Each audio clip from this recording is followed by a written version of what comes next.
ሰዎች መካከል ወጣ ብላችሁ የማታርፉ ከሆነ እርግጠኛ ነኝ ራሳችሁን እየገደላችሁ ነው። ሰክሰስፉል የሆነ ህይወት ለረጅም ዘመን ለመምራት በጣም ጠቃሚ የሆኑ ነገሮችን ነው ዛሬ እየተናገርኩ ያለው። መስራት እስከየት እንኳን እንደምንሰራ አናውቅም። ስራ ሰርቶ የጨረሰ ሰው የለም። ስራውን ሰርቶ ከጨረሰ በኋላ በሰባተኛው ቀን አረፈ ተብሎ የተጻፈው እግዚአብሔር ብቻ ነው። አንድ ክር ጫፉን ይዘ ስትጎትተው ወይም ስትመዘው ከውስጥ እየተጎተተ ሳይቋረጥ እንደሚወጣ ሁሉ ስራ እንደዚህ ነው። አትስሩ ማለት አይደለም፣ ባላንስ ያስፈልጋል። ማርቆስ ምዕራፍ 6 ላይ ኢየሱስ የተናገረውን ቃል አንደርስታንድ የሚያደርግ ሰው እኔ የማወራውን ቃል በቀላሉ ማግኘት ይችላል። እየጸለዩ እያገለገሉ ካሉበት ስፍራ ወጣ ብለን እንረፍ የሚል ቃል ኢየሱስ ሲናገር የመጀመሪያው በሚያገለግሉበት ከተማ ውስጥ የተፈጠረ አንድ ነገር ነበር። ሄሮድስ ዮሐንስን አስገድሎ ስለነበረ በከተማ ውስጥ ያለው ሁኔታ የተቀየረ በፖለቲከኞችና በሃይማኖት መሪዎች ዘንድ ያለው ሁኔታ ከተለመደው ውጭ የሆነ መምጣቱን በሚገባ በተረዳ ጊዜ ለተከታዮቹ እንደዚህ የሚል መልእክት ነው የተናገረው። ነው አሁን መውጣት አለብን። ዮሐንስ በሄሮድስ እጅ ሞቷል። ከዚህ በኋላ እንደባለፈው ማስተማር አንችልም፣ እንደባለፈው መስበክ አንችልም። በፖለቲካ ውስጥ ያለው በሃይማኖት ውስጥ ያለው ሁኔታ ኦልሬዲ ሲስተሙ ሲቀየር እኛም አፕዴት ማድረግ አለብን። እኛም በሚቀጥለው አጀንዳ ላይ መወያየት አለብን የሚል መልእክት ነው በዚህ ውስጥ ያጠቃለለው። የመጀመሪያው በጣም በስራ ስለደከሙ እረፉ ነው ያላቸው። እንረፍ ከሚለው ከኢየሱስ ንግግር ጀርባ ያለው ሌላኛው እንወያይ። በዚህ ህዝብ መካከል ሆነን መወያየት አንችልም። ከኢየሱስ ጸጋ ለመካፈል፣ ፈውስን ለመካፈል፣ ታምራትን ለማየት የሚመጣ ብዙ ህዝብ ስለነበረ በዚህ ህዝብ መካከል ሆነን መወያየት እንደ ፋሚሊ ለመወያየት ወጣ ማለት ያስፈልጋል። ገለል ወዳለ ስፍራ ወጣ ብለን እንወያይ። ከእንረፍ ጀርባ ያለው ሶስተኛው የኢየሱስ መልእክት ለሚቀጥለው ስራ እንዘጋጅ። በማርቆስ ወንጌል ምዕራፍ 6 ላይ ወጣ ብለን እንረፍ በሚለው በአንድ ቃል ውስጥ ኢየሱስ ብዙ ልጆችን ነው ያስቀመጠው። እንረፍ የሚለውን ቃል እንደ ሰው ስንተረጉም ቢች ዳር ወጥቶ ቆንጣ ለብሶ መዝናናት እንደሆነ ነው የምናስበው፣ ግን አይደለም። የኢየሱስ እንረፍ ከዚህ ይለያል። የመጀመሪያው በኢየሱስ እንረፍ ውስጥ ያለው አሁን ባለው ከረንትሊ መሬት ላይ ባለው ጉዳይ እንወያይ። ሁለተኛው ደግሞ ለሚቀጥለው ስራ እንዘጋጅ። እንረፍ የሚለው የኢየሱስ ቃል እነዚህ ሁለት ነገሮችን ይዟል። አንድ ጻፊ ሲናገር ከስራ ተለይተህ የማታርፍ ከሆነ ትገነጣጠላለህ ብሎ ነው የተናገረው። የዚህን ጻፊ ቃል እንደ ፍልስፍና ልትወስዱት ትችላላችሁ። ነገር ግን ፍልስፍና ብቻ አይደለም፣ መልእክትም ነው። ከምትሰራበት ቦታ አብሮ ከሚሰሩ ሰዎች መካከል በጣም ስትሬስፉል ከሚያደርጉ ነገሮች ውስጥ ወጣ ብለህ የማታርፍ ከሆነ ረጅም ዕድሜ መኖር አትችልም።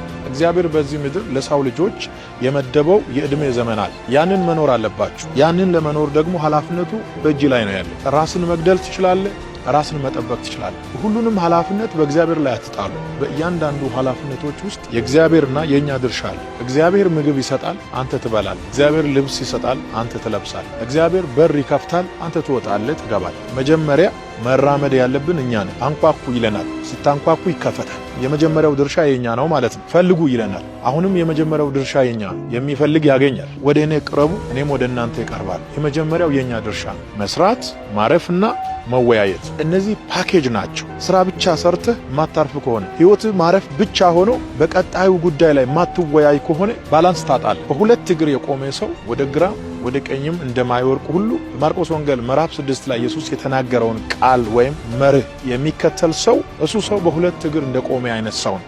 ዓለሞችን ካለመኖር ወደ መኖር አመጣ። ለእያንዳንዱ ነገር ቅርጽና ሼፕ ሰጠ። የምድርን አቀማመጥ አስተካከለ። ወንዞች እንዴት መፍሰስ እንዳለባቸው፣ ተራሮች እንዴት መተከል እንዳለባቸው፣ ፀሐይና ጨረቃ የት መሰቀል እንዳለበት፣ ይሄ ሰፊውና ግዙፉ ሰማይ የተባለ እንደ ድንኳን የቆመው እንዴት መቆም እንዳለበት በጥቂት ቀናቶች ውስጥ ገናናው መሐንዲስ እግዚአብሔር አዘጋጀ። ስራውን ከጨረሰ በኋላ በሰባተኛው ቀን አረፈ ይላል። እዚህ ጋር አንድ መርሳት የሌለባችሁ ጉዳይ አለ። እግዚአብሔር በሰባተኛው ቀን ያረፈው ስራ ስለጨረሰ ነው። ይሄ ኃያል አምላክ እንድናርፍ ይፈልጋል። ስፒሪቹዋሊ ማረፍ፣ ፊዚካሊ ማረፍ። ወደ ተነሳውበት ዋናው ሐሳቤ ማርቆስ ወንጌል ምዕራፍ 6 ላይ ሲመለስ ኢየሱስ ወጣ ብለን እንረፍ አላቸው። ከኢየሱስ ጋር አብሮ ወጡ። ምድርቱ ላይ ያለው ነባራዊ ሁኔታ በሙሉ እየተቀየረ እያየ ለመቀየር የማይፈልግ ሰው በሕይወት አለ ብሎ መቀበል በጣም ይከብዳል። እያገለገሉ ባሉበት ከተማ ውስጥ ሲስተሙ እንደተቀየረ ሲመለከት ኢየሱስ ወጣ ብለን መወያየት አለብን። ለሚቀጥለው አገልግሎት መዘጋጀት አለብን። ምክንያቱም ከተማ ውስጥ ያለው ሲስተም ተቀይሯል። አይታችኋል። ዮሐንስ በሄሮድስ እጅ ሞቷል። ቀጣይ ደግሞ ከኛ መካከል ማን እንደሚሞት ስለማይታወቅ ዘዴው መቀየር አለበት። ሲስተሙ ስለተቀየረ እኛ ጋር ያለውም ሁኔታ መቀየር አለበት። ለዚህ የማንወያይ ከሆነ ደግሞ ለሚቀጥለው ስራ መዘጋጀት አንችል። በምድር ላይ የኖርክ የምድርን ሲስተም አልቀበልም ማለት ዕውቀት ሳይሆን እብደት ነው። አንዳንድ ነገሮችን እንደ ምሳሌነት መጠቀም በጣም ተገቢ ነው። ለምሳሌ አዲስ አበባ ውስጥ ድሮ የምንጠቀመው መታወቂያ በሲስተም ውስጥ የሌለ ዝም ብሎ በሆነ ወረቀት ላይ ስምህና ቀበሌ ሞልተ ከዛ ደግሞ ስልክ ካለ ስልክ ጽፈ ከታች ትፈርምና ዝም ብለ ይዘህ ትዞራለህ።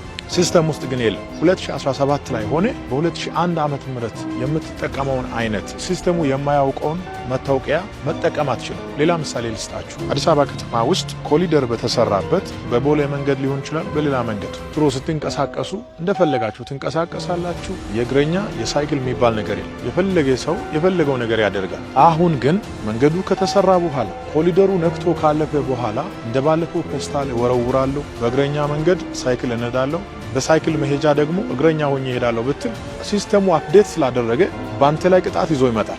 እንድትቀየር ሲስተሙ ያስገድዳል። እኔ ነባር ነዋሪ ነኝ። ይሄ የሳይክል መንገድ የእግረኛ መንገድ የሚባል አይመለከተኝም። አሁንም ሙዝ እየበላው ልጣጩን እጥላለሁ፣ አሁንም ፌስታል እጥላለሁ፣ አሁንም የሆነ ቆሻሻ እወረውራለሁ ብትል ሲስተሙ ይይዛል። ከሲስተም ውጭ መሆን አትችልም። እና ኢየሱስ ክርስቶስ በሚያገለግሉበት ከተማ ውስጥ የተፈጠረው ነገር ሲያይ በድሮ ሲስተም መቀጠል ስለማንችል መወያየት አለብን። ከተማ ውስጥ ያለው ነገር ስለተቀየረ እኛም ደግሞ መቀየር አለብን የሚል መልእክት ነው የተናገረውና ከኢየሱስ ጋር ከወጡ በኋላ የመጀመሪያው ተወያዩ፣ ሁለተኛው በሚቀጥለው ስራ ላይ ፕላን አወጡ ማለት ነው። ኢየሱስ እንረፍ ነው ያላቸው፣ ግን ከእንረፍ የሚቀድም አንድ ቃል አለ፣ እንስራ። እንረፍ የሚያገለግለው ለሚሰራ ሰው ነው። ፕሊዝ ስሩ፣ በመጠን ስሩ። እረፉ፣ በመጠን እረፉ። ተወያዩ፣ በመጠን ተወያዩ። ተዘጋጁ፣ በመጠን ተዘጋጁ። ሁሉ ነገር